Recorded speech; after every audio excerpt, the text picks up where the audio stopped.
Come with me behind the scenes at Lakers Knicks. Let's go. I'm Jovan Buha, Lakers beat writer for The Athletic.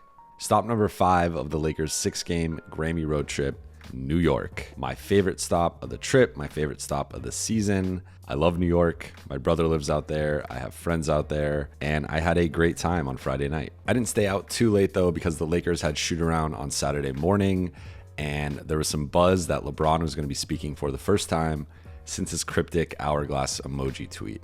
Oftentimes, road shoot-arounds are at opposing arenas, but this time it was at Nike's New York headquarters, which was really dope.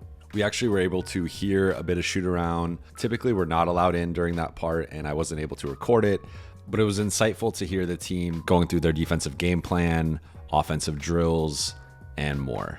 LeBron indeed spoke at shoot-around, fanning the flames a bit by declining to clarify his tweet, as well as saying he has not yet thought about whether to exercise his player option for next season.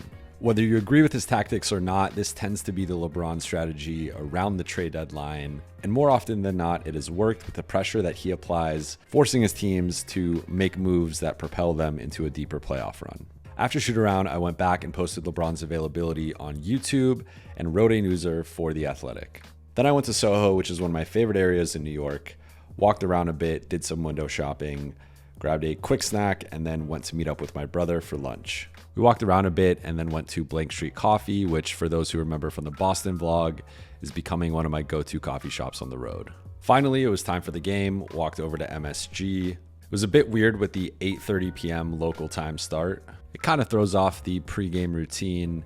Speaking of pregame routines, LeBron warmed up later than usual. He typically warms up before we even get to the arena, but like he would do later in the game, he put on a show for the Knicks fans in attendance, only further fueling some of the recent LeBron to New York speculation. Anthony Davis also went through his pregame warm-up. Both players were technically questionable, but all signs pointed to both of them playing. Frankly, the Lakers really needed this win. Then it was time for Darvin Ham's pregame press conference. I know this isn't exactly a hot take, but MSG is probably my favorite road arena.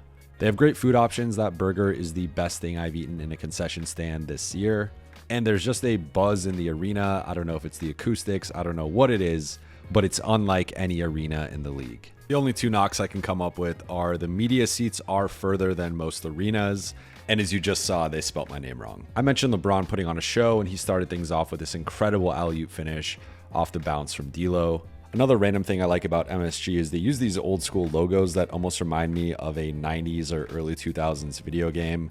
And that's how this game played out. It was a bit of a slugfest for most of the evening until the Lakers took over in the fourth quarter. LA beat the red hot Knicks 113-105. LeBron had 24 points, Austin Reeves had 22, and Anthony Davis dominated defensively. This was a fun moment between a Laker fan and a Knicks fan getting into it at the end of the game. Kind of reminded me of the video meme of the two guys going at it in the middle of the street. The vibe around the Lakers has been much better after back-to-back wins in Boston and New York. They also switched up the starting lineup, inserting Rui Hachimura for Taurean Prince, which I think a lot of people were on board with.